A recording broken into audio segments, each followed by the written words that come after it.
Okay, welcome. Can I just check please in the chat, can everyone see the welcome screen? And if I move the welcome screen to the agenda, can you just let me know that you're able to see that? That's wonderful, thank you very much. Right, well, welcome. The meeting, I'm quite sure, won't take an hour, it rarely does. My name is Jooli Atkins and I'm chair of the Learning and Development Specialist Group. Welcome to the event. Apologies for absence will be the next slide, followed by my chair's report. Then Carol Holm, our treasurer, will give the treasurer's report. Paul Jagger gives the secretary's report, and Graham Moore, all of whom are here, give the membership report. We then have a little bit of jiggery-pokery around nomination of new committee members, and Paul will explain why we don't have elections, if you haven't already read that. And then a very quick ideas for events for 2014, so please get your thinking caps on. Finally, any other business and questions, and we will definitely close no later than 8 o'clock.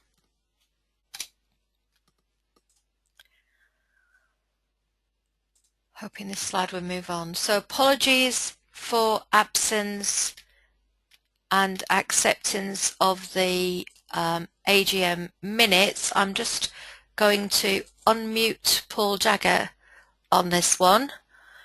Paul, can you please offer us any apologies that you've received? I haven't received any apologies from anyone that actually enrolled on the event. Let's put it that way. So you've had apologies from one person, but they hadn't enrolled anyway. Correct. Okay. And adoption of 2012 AGM minutes. I understand that the slides from the last AGM are now on the website. If anyone has any objections to accepting those minutes, can you please say so now in the chat area? If not, we'll accept that they have been adopted. Speak now or forever hold and all that.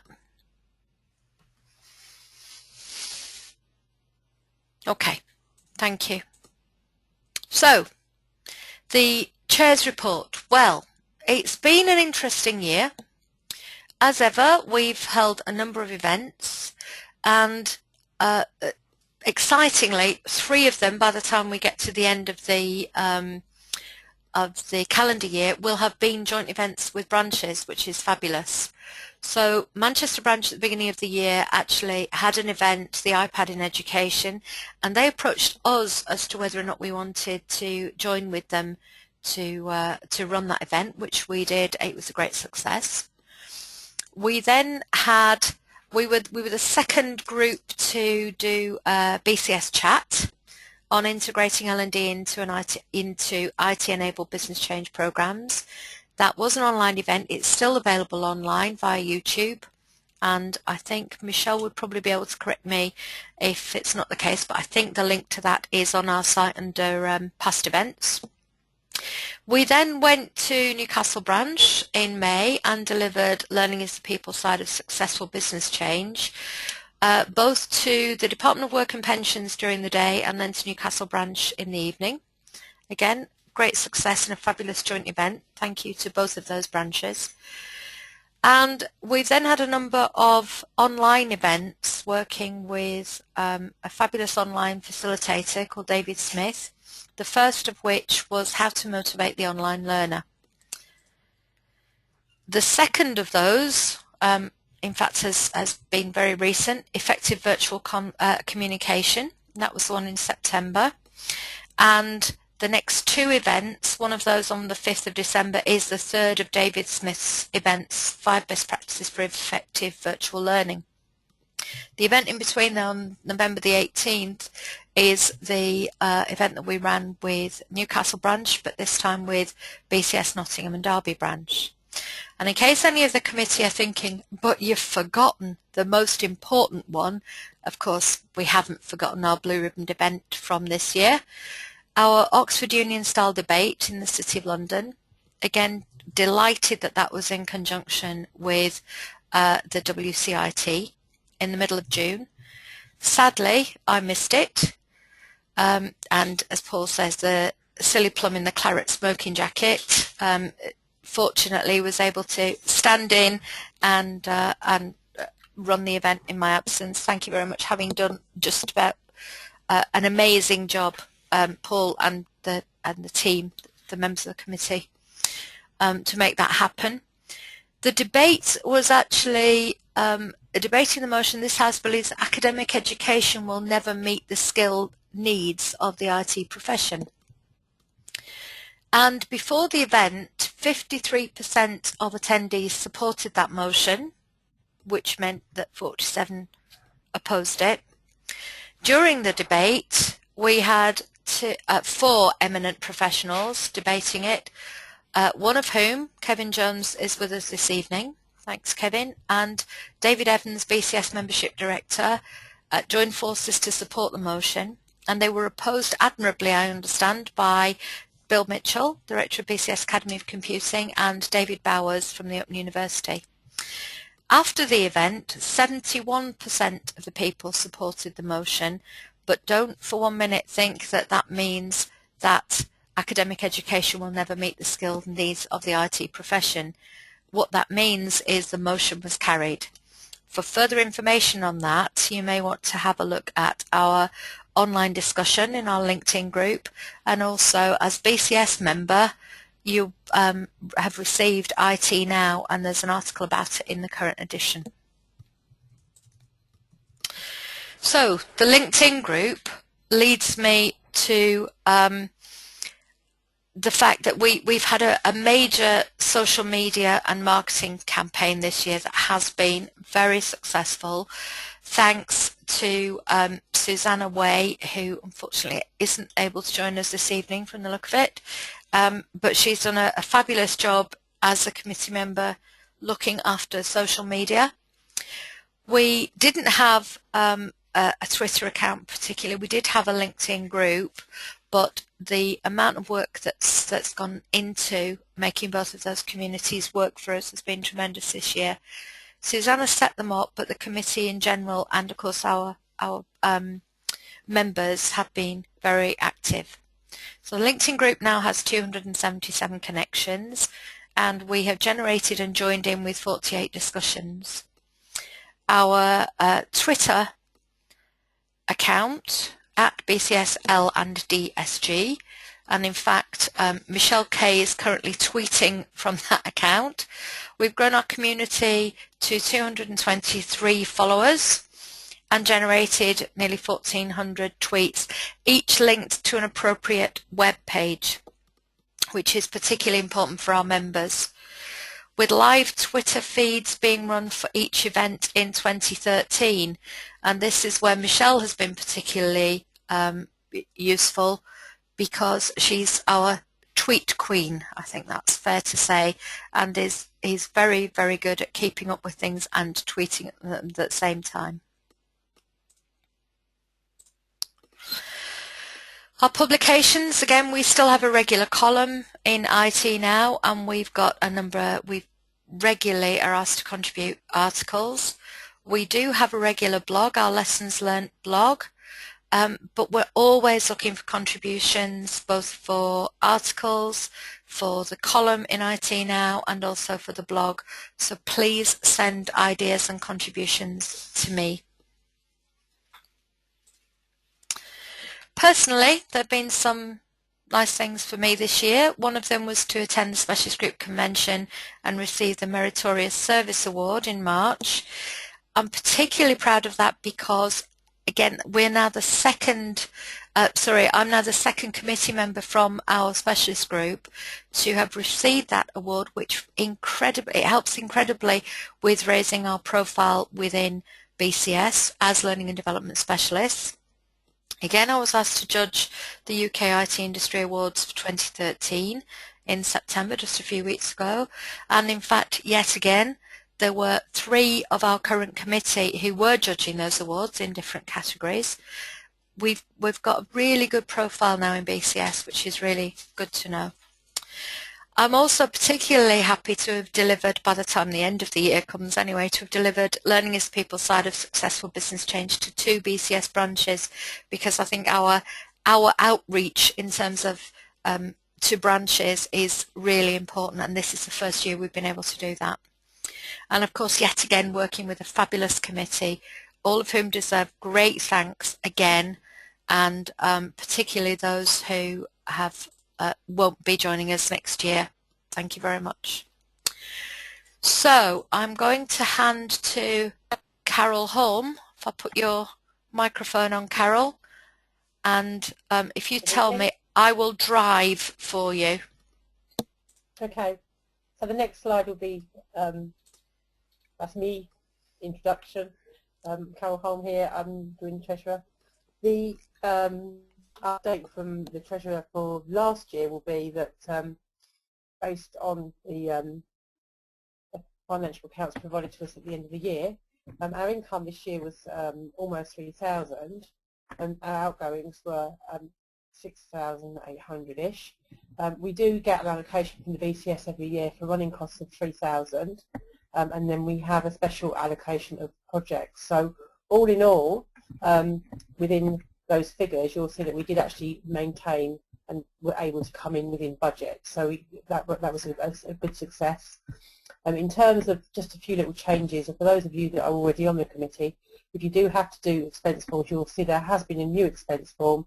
And one of the things that the BCS have asked for this year is that when you do present an expense to them, they need to see what the sum is in the email.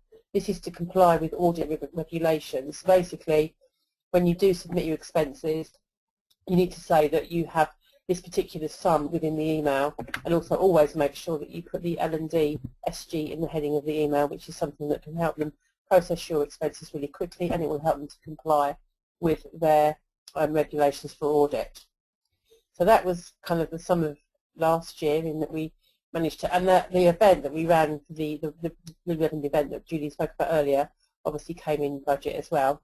So for next year, we've done the same kind of budget allocation or request as we had in previous years, and we have been again granted £3,000 for our running costs. We've also submitted a request for a special event, which will be again hopefully our annual event or blue ribbon event, as Jooli described it earlier, of up to 10,000, well, approximately 10,000, and we're hoping that that will be accepted. But we do have to make sure that even though we put that into the budget request, that we still put forward a special projects application. And I believe that will be one of the items that we'll discuss for our annual event for next year in our December meeting that we'll be having. What date was that, Jooli? I think it was about the sort of 13th and 14th. Beginning of December, or second weekend of December. It's the 14th, the main meeting. Yeah, 13th and 14th. Yes. So we have actually put in a request for this money for an event for next year, and what we have to do is then decide what it is and the details, and then put in an application for a special project. But it has actually been already requested, and so it's been recorded with the BCS if we'd like to run an annual event next year. That's great. And that's basically it, really, from me.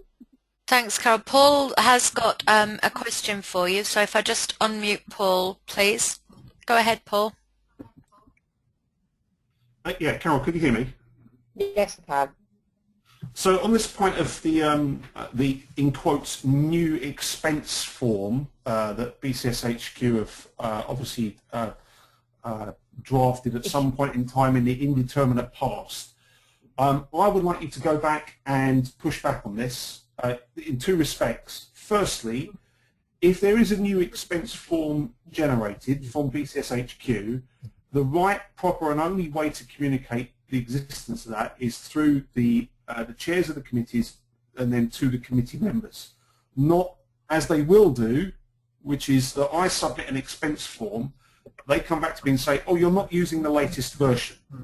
The latest version having emerged at some indeterminate point in time in the past, and they never put any kind of version number on the form or any kind of date indication to let you know which is the latest version of the form.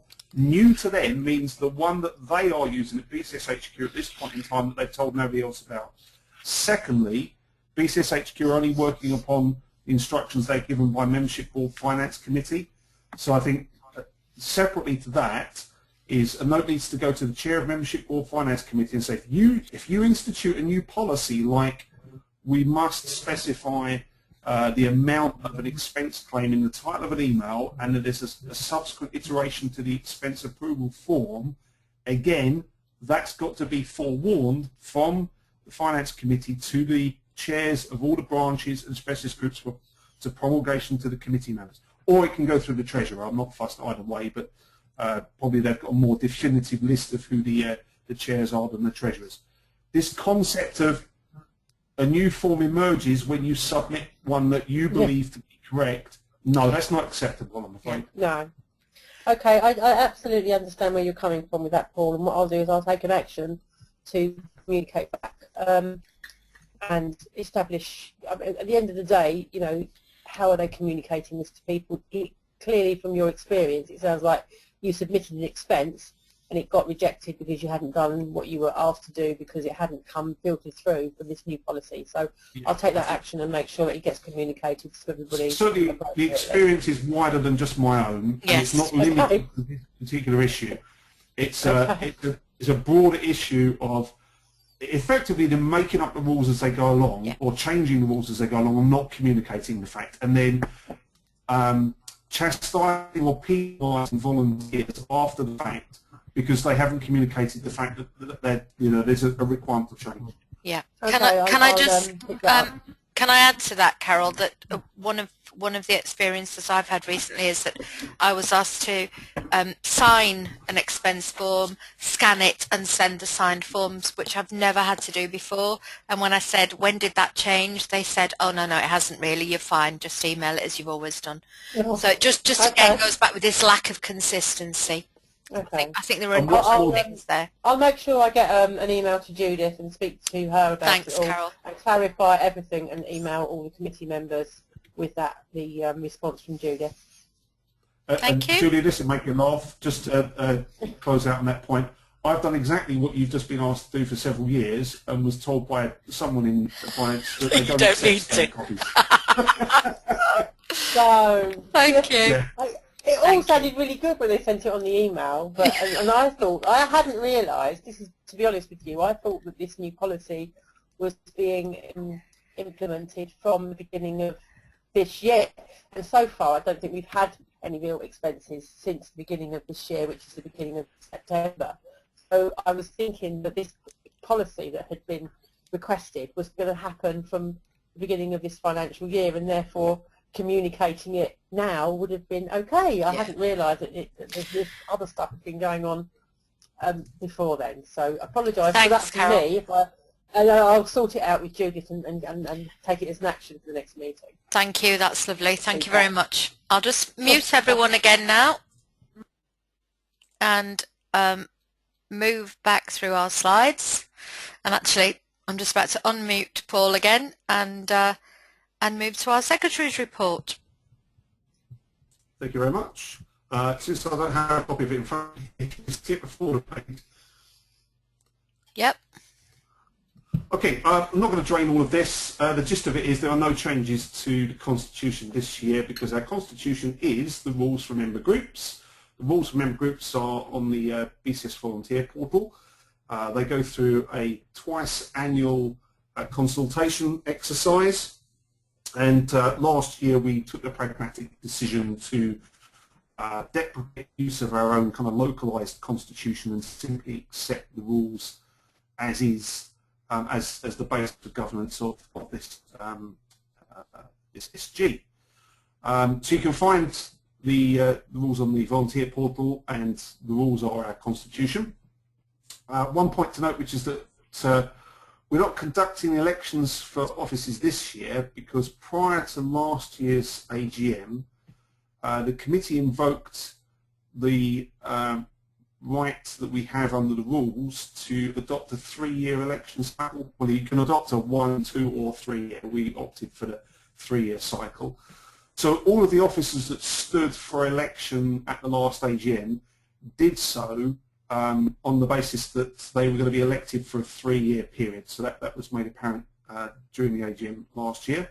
Consequently, we're not electing anyone this year. There's no need to conduct an election. And also, the only time an election would be necessary would be if there were more than one nomination for an additional post on the committee, such as the additional posts that we've advertised this year, but we haven't had competition for any of the posts. Julie, if you'd like to move on. Sorry, Paul, I have done, but the slide seems to be taking a while to catch up. Are you there now?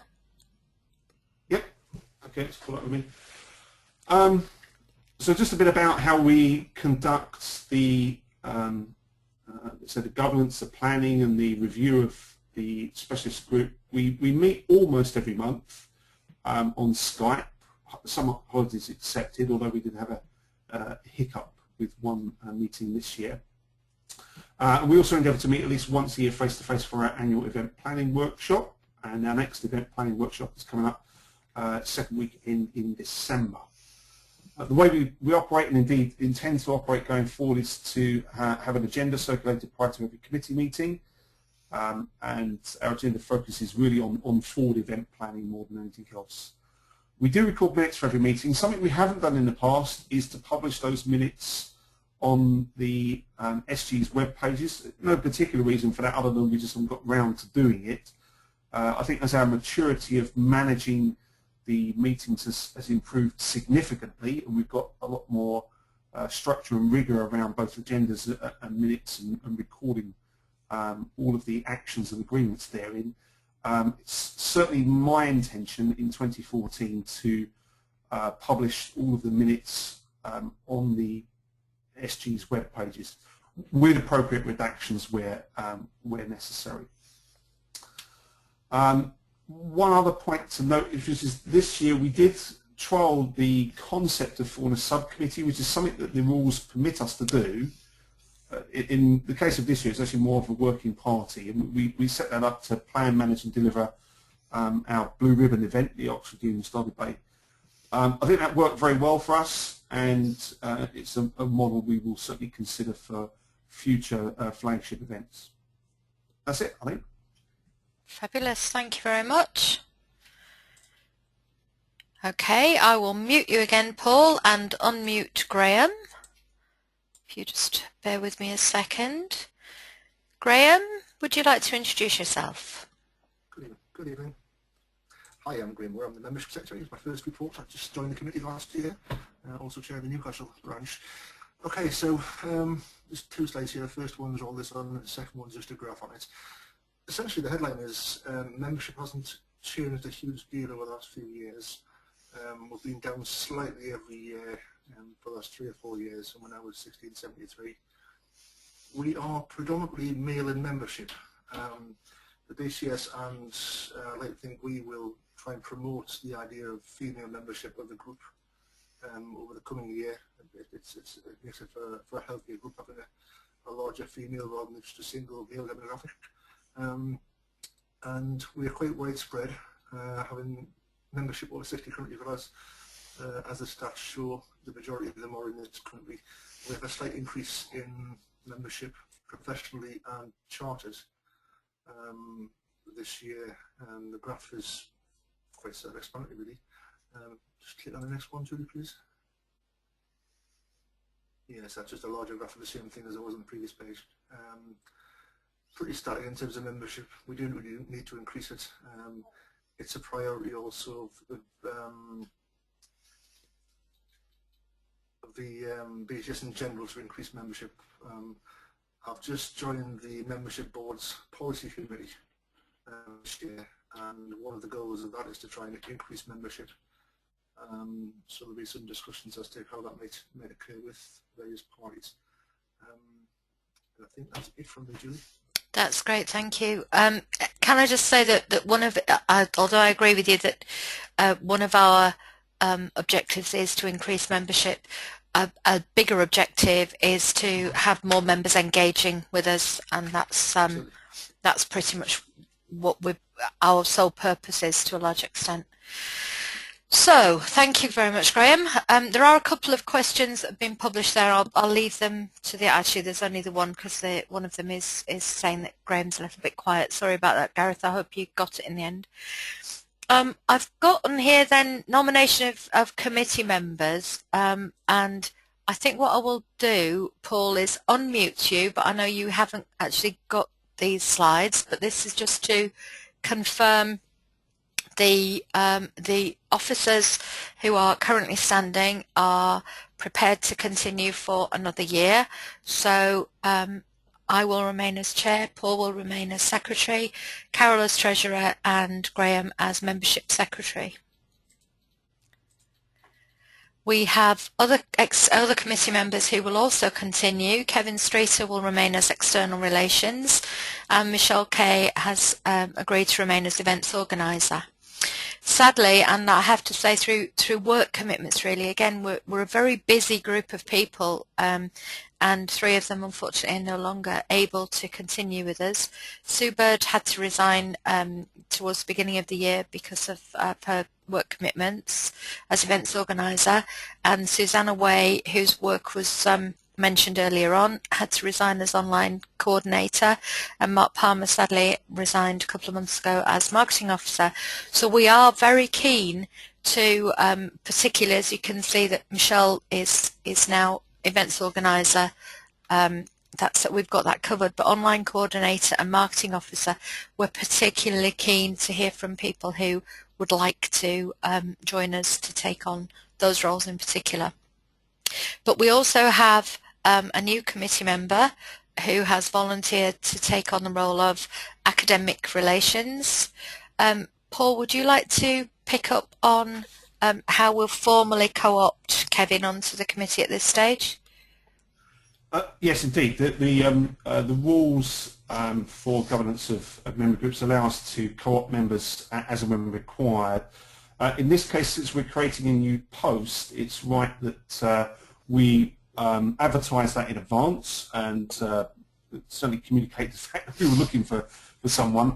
I've made available the role profiles of all of the roles, not just those that were being advertised, to everyone that expressed an interest. I think in total I had 7 expressions of interest over the last 2 months or so, and some people were, let's say, more enthusiastic than others about pursuing it once they'd actually read what was involved. I think it's fair to say that most of the interest was around the academic relations officer role, but of course that's the one that perhaps had the need for the greatest degree of credibility. So in the end, it was only Kevin that put his name forward. Consequently, we don't have an election to contest. So if Kevin's prepared to take on the role, then he can consider himself co-opted. Kevin, I will just unmute you in case you've anything to add to that. Oh, well done. We've got it in writing. That's even better. Yeah, I am indeed, and I was a willing conscript, shall we say. Thank you very much. Even after having been having to undergo the debate. Oh, that was the fun part. Okay, ladies and gents, I'm going to unmute everyone, if I may now, because to finish off, we'd like to get some ideas, please, and don't all rush at once, but ideas for events in 2014. As we've mentioned, we have a planning meeting mid-December where we plan our events for next year. Your ideas about what you'd like us to do would be very much appreciated.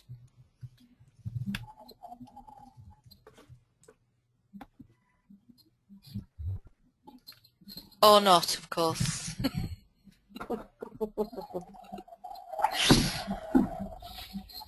Is there any particular area? Sorry, Paul.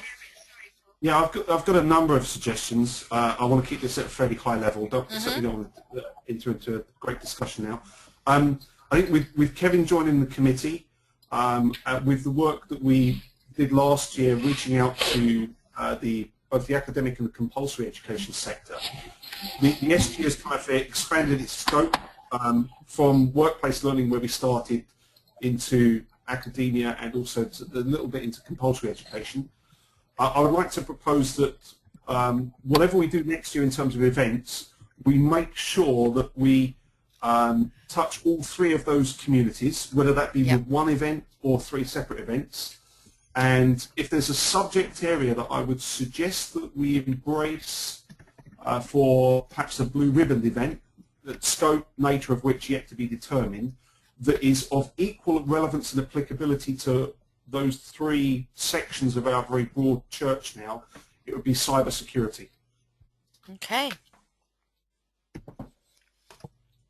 I would like to suggest some kind of event discussing a new thing that I found out. It might not be new to you guys, but it was new to me this week, on MOOC. Oh, yeah.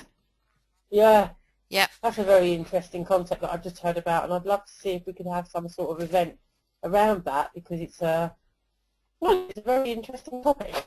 I'd like to see if we could do that, Julie, to be honest. Yeah, there's quite a lot on that around at the minute, It's so yeah, I'm going sure we round can like find. a little virus at the Yeah. moment, isn't it? So I'd like to Yeah. see if we could perhaps have some kind of expert involved in doing it, and see if we can have an event around that, really. Yep. Thank you.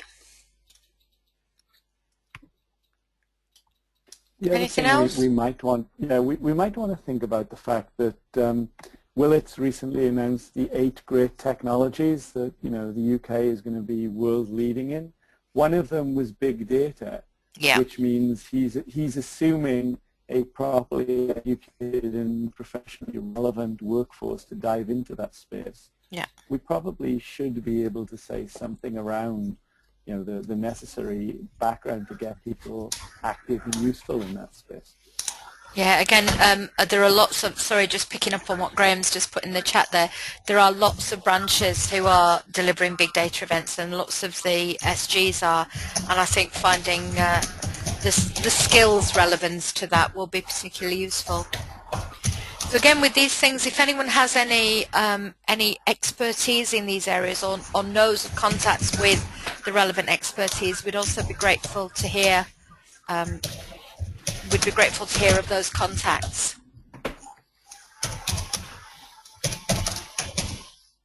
Any other suggestions?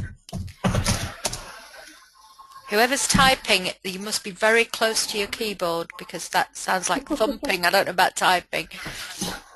Yes. Hello? Hello? Yeah. Is Gareth here? Hi, Gareth. Hello there, yeah. Yes, I do thump on the keyboard. I've been accused of that quite a lot. Yeah. That's all right. So it's one of my failings. So I went to a conference yesterday, and it's more about learning and development, and about mobile e-learning and mobile learning.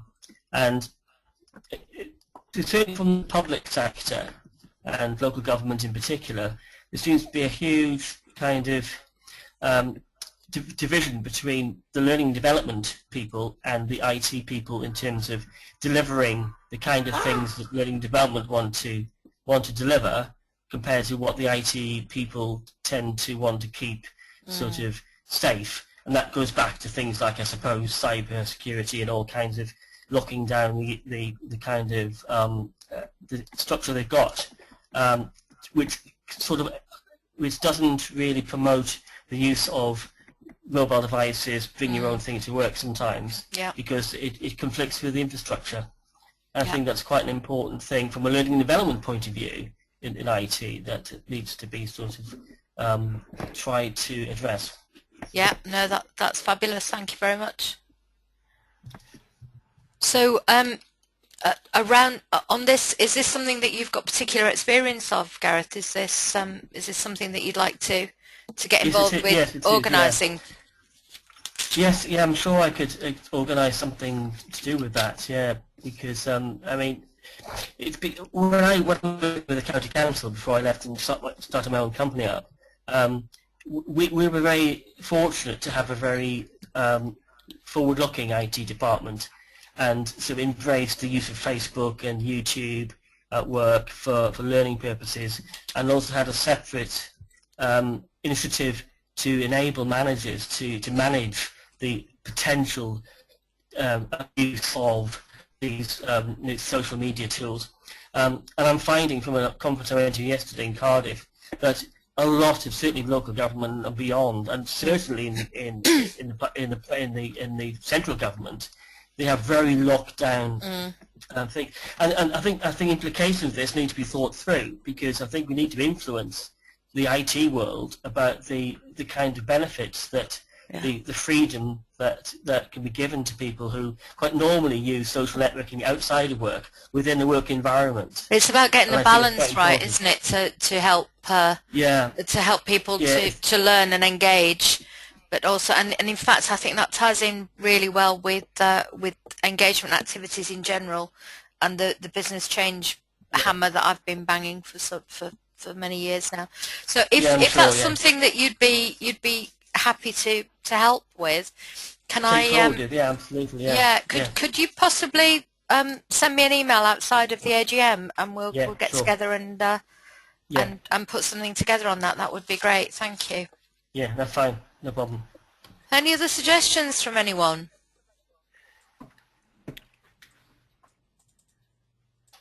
I guess one of the things I'll be thinking, how organisations coping with Windows 8? Because I've been struggling with it. Got no idea how that's going to work.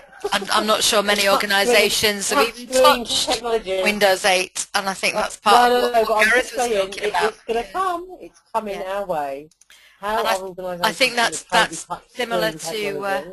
I think that's similar to what Gareth was talking about. I think they're not there, and that they're not ready for any of this. It's a long way off. Yeah. It might be a long way off, but it might be nice for us to have some kind of, I don't know, workshop, seminar, something to sort of see where we're going with it all. Yeah, absolutely. Having struggled with it myself.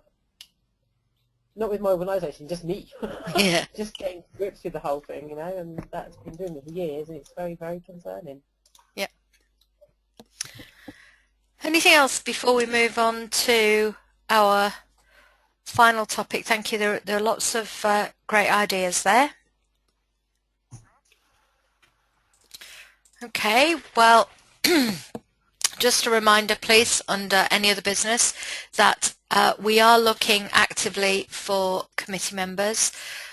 Just a reminder from Paul's slides, we do meet online the third Monday of the month between 7 and 8, and we have an annual planning meeting. This year it's the 13th and 14th of December in London.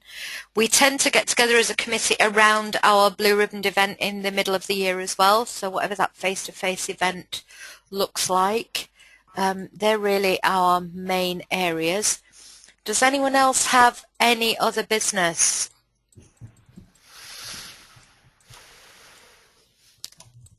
I think I'll very quickly just go down the list, if I may, just to make sure. Carol, have you got anything? No, nothing from me. Gareth? No, it's just nice to be part of this, that's all. I've been involved in the LinkedIn group, and it's nice to be involved. Good, thank you. Graham? No, the only thing I mentioned in my talk about the policy committee I'm joining now. Fabulous, thank you. Hildegard? No, nothing from me. Thank you. Kevin Jones? Nope, nothing from me. Thank you. Kevin Streeter? No, I'm just looking forward to coming up with the schedule for next year. Thank you. Michelle? No, nothing from me. Mike? No, nothing from me. Just happy to listen in. Thank you. And Paul? Nothing from me. Okay, well, just before we move, because I have moved to the last of those slides, can I just pick up on a question? I think the only outstanding question, because the rest were comments, was from Kevin Streeter, and I think it's to Paul. Great plan to publish the minutes, but what might be redacted, please, Paul? Yeah, I can't tell you what might be redacted, but I'll give you a couple of examples of where redaction would be appropriate.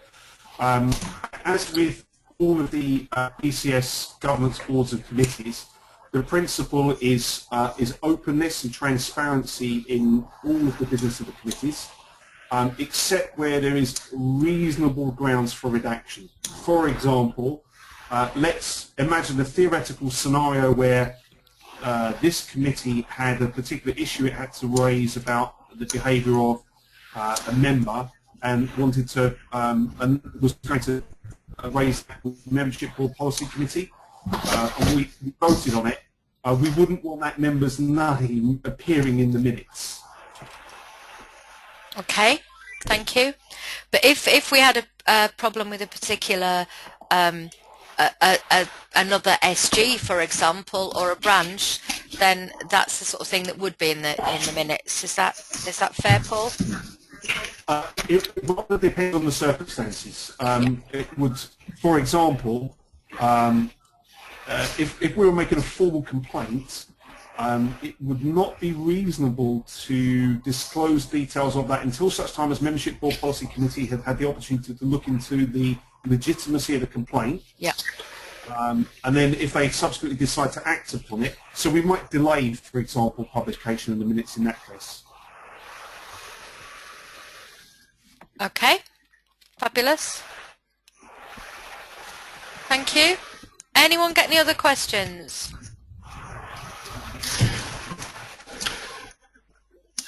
No?